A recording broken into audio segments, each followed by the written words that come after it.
My dad's body wasn't even cold yet when his new wife Evelyn changed the locks. I came back from the hospital at 3 a.m. after watching my father pass away from a sudden stroke. I stood on the porch of my childhood home, freezing in the midnight air, and jiggled my key. It wouldn't turn. I rang the doorbell, and Evelyn answered through the Ring camera on the first try. She had been waiting for this.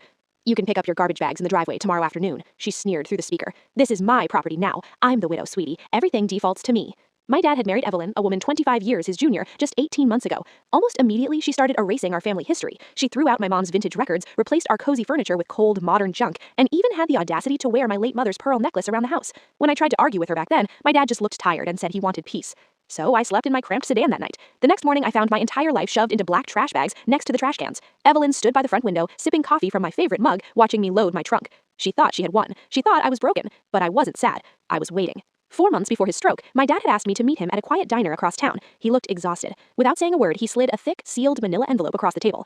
"I made a massive mistake," he whispered. "She's blading me dry, and she thinks I don't notice." Inside the envelope was a brand new ironclad will. He had secretly met with his lawyers and left absolutely everything, the house, the investments, the life insurance, entirely to me. But that wasn't the worst part. He also gave me a flash drive containing months of bank statements. Evelyn had been secretly funneling thousands of dollars from his retirement fund into an offshore account and selling off my mother's heirloom jewelry to high-end pawn shops. He was supposed to file for divorce that very week, but his health gave out before he could serve her the papers. For 3 excruciating weeks, I played dumb. I let Evelyn post her fake, teary updates on Facebook. I let her tell her snobby country club friends that she was putting the estate on the market to start fresh in Aspen. I stayed completely silent, letting her dig her own grave. The climax happened at the lavish celebration of life catered brunch she hosted at the house. She invited my entire extended family and all of her fake friends purely to establish dominance and show off her new wealth. With 50 people gathered in the living room, Evelyn stood up, wearing my mother's pearls, and clinked her champagne glass. She gave a theatrical, sobbing speech about how my father would want her to be taken care of and how she was going to honor his memory by renovating the house. Then she looked right at me with a pitiful smirk. "And Maya, you will always be a welcomed guest in my home."